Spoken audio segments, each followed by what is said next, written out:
Alright, it's okay. Don't worry. He's going to put me in the game we and then all just have me die kill. once in a while. Now, as far as the story is very important here. Have you guys gone into details about how this outbreak's happening? Is it being spread by bots? Is it being spread by some other means? We haven't gotten into that so far, but the one thing you do know as a character is you cannot be turned. You have been bitten in the beginning of the game, and you have not been turned. So what exactly is the reason for the outbreak and what happened there? You're going to find out playing the game. Because in the beginning of the game, you just are there as a visitor, you're being attacked, and you just wonder what is happening and how do I get out of here. That's all you know. And then you find out more and more and more throughout the game.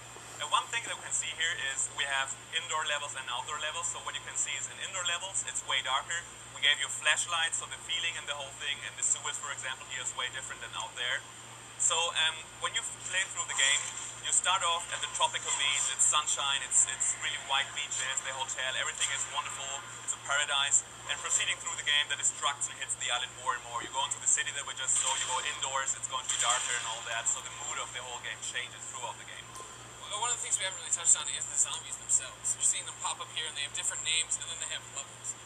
Is the leveling system organic? I mean, if I'm level 10, am I usually fighting level 10 zombies, or am I going to run into level 90 zombies? There's going to be zombies that you do not want to fight in the beginning of the game. They're going to be way too strong for you. But the way this game works is it adapts to the game itself. Like, for example, when you play the game in single player level 10, you're going to meet zombies most of the time that are matching your level caps, stuff like that. But then, for instance, you go online, so we have more zombies and tougher zombies in the game just to match the playstyle of 2 players or 3 players or 4 players. So the game is constantly adapting to the way or the amount of players playing the game and you leveling up and having the skill set that you have. So it's this open world where you can go anywhere just from the beginning. Could I just wander off and go do what I want? I mean, I'd probably get attacked and killed, but... Exactly. No, there's a big area in the beginning where you actually start the game that is the hotel and there's the beach and all that. And this is going to be a huge area, but some of the other areas are going to be off limits for you in the beginning of the game because of national boundaries. Like there's a mountain you cannot pass because the tunnel's blocked. Or there's a huge crowd of zombies that just will kill you when you try to go over there. So in the beginning it's not going to be the full island to your disposal. But later on, when you have reached another area, we have a fast travel system in there so you can just go back there. Or you just grab a car and go driving a car back to the area you just started from. Which is very tough. I'm trying to drive in your game and man, I am bad at it. But I like running over the zombies. That's the fun part, right? Yeah, right. How big is the island? I mean, like, are you talking, I mean, you say island, is it just a resort island? Is it a hotel and that's pretty much it? No, it's going to be different areas in the game. I mean, it's tough to say how big it's going to be, but just to give you an example, you're going to be in the beach area and the hotel at the beginning. Then you go inwards, you're going to be in the jungle area, you're going to be in the city, there's going to be like police stations, supermarkets and stuff like that. There's also going to be areas that you do not expect on the island that are story driven, of course. So there's a lot to do and a lot of exploring the island. You talk about, combining weapons. We clearly have a gun here. You talk about the past demos, though, that like guns are just going to be immediately available, right? Exactly. How are you guys making weapons?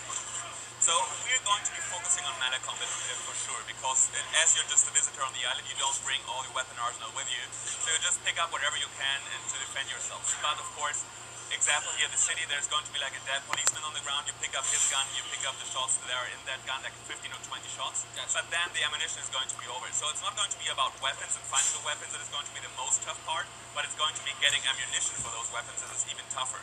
So you are going to be going back to your baseball bat, to your electric machete, whatever you have in your hands most of the time. But sometimes, if you're really lucky, you're going to have the handfire guns there to your disposal. And on top of being able to upgrade weapons, you can walk around and repair them, correct? I'm sorry, I said upgrade. I meant, repair. Yeah. But you can repair them, you can upgrade them to make them better, right? And then combine them on top of that. Exactly. We have a weapon decay system in there. So you pick up a weapon, you swing it like 15 to 20 times, and it's going to be decaying and decaying until to the point where it's not usable anymore. So you need to find a workbench, you need to repair the weapon if you want to keep using it, and then you can upgrade that weapon if you have the cash to do so, because we also have like a cash system in the game. Because there are characters on this island that think help is on its way, and they want to make a buck out of the whole thing when they survive, so they have something to show off that they survived Hanoi. So there is a trading system, you can get cash, you can upgrade the weapons accordingly, and then you can create the new weapons out of the weapons you already have.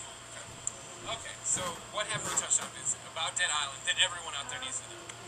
I think we touched most of it. I think for everyone who loves exploring open world environments, this is a great game. For everyone who loves to be in a really melee fighting action combat there, that's a great game. And to just follow the story and get to know the NPCs in the background, background and the emotions of a zombie outbreak on the paradise island like that, this is something people will enjoy. And of course the setting itself, because just going on an island like that and hearing the waves hitting the beach and hearing the crickets and everything, and then seeing that this is turned bad, is a unique experience in there. Vincent, thank you so much for coming here. Thanks to you. Have a great show. Ladies and gentlemen, Dead Island comes out this September. Until then, take a bite out of something else. Naomi. Thanks a bunch, guys. And if that game made you fans hungry for brains, let us know. Follow at IGN on Twitter and tweet with the hashtag E3.